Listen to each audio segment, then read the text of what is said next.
Welcome back. When a loved one comes home from the hospital, or if they're simply getting a little older and can't get around as easily, there are things you can do to ensure their safety in their home and when they visit your home. Making a house call tonight, owner of Integrity Home Healthcare, Tammy Tarsa. Welcome, Tammy. Thank you for having me. Fellow Swing Kitchen the Stars right here. That's right. Very good to see you. Now, this is something that a lot of people, they probably think about, but they don't exactly know which steps to take. Sure. So first off, some common hazards, really simple things around the home that can be actually very, very dangerous. Sure.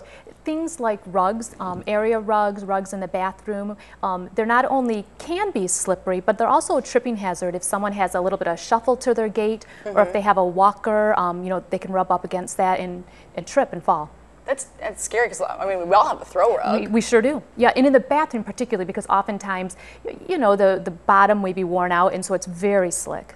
And I know, what about the older folks who have maybe an oxygen tank? That's another thing. People who have oxygen, they usually have a long cord attached to it, so they can get all over their home. And so you have that cord that's just kind of following them around, and so you have to be really careful. It could be a tripping hazard. And if people have some macular degeneration or some conditions that they can't see as well, it can be particularly hazardous. Scary.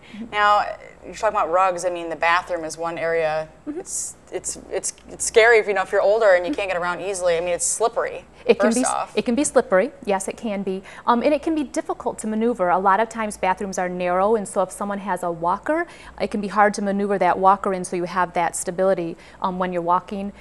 Just getting into the shower, if you have a tall tub to step over, and even things like getting off of the toilet seat. If you have to, push yourself up, you certainly don't want to hang on to the toilet roll because that dispenser, it could break off, and then you're down. So would you recommend people maybe considering bars in there? Grab bars. Grab bars are a great thing to have next to the toilet seat, in the shower, going into the shower, on the wall. That's another great place for them. And that seems like something simple you can do, right? It does. And if you think about your pattern, your walking pattern, so you're moving from one place to the next, and where do you need to have something to hold on to? And if you think like that, then you know where to put those grab bars.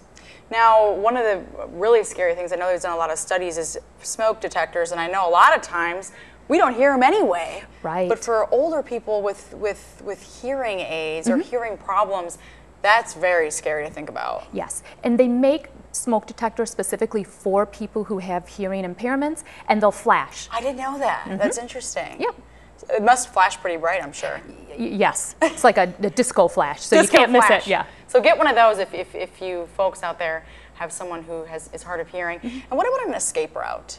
It's one of the things people don't think about, and even we as younger people who can maneuver quickly and easily, you don't always think about it, but if you can think ahead to where you would go, do you need to have a walkway? Do you need to climb out a window, and are there going to be bushes there? If you can think about those things before a fire happens. Plan it out. And plan it out. And that way, too, you can talk it over with your family. And so if there's a fire in your home, your family know where to look for you. All right. Well, thank you so much, Tammy. If anyone wants to get in touch with you, where can they find you? They can find us on the web, integrityhomehealthcare.com, and our new sister company, which is now Medicare, Medicaid billable. We just got our Medicare provider number last week, is integrityskilledcare.com. All right. Well, thank you so much. A lot of great information tonight. Thanks. All right. Well, as Tammy said, if you'd like more tips from Tammy or more information on Integrity Home Healthcare or Integrity Skilled Care, you can head over to our website, UpNorthLive.com.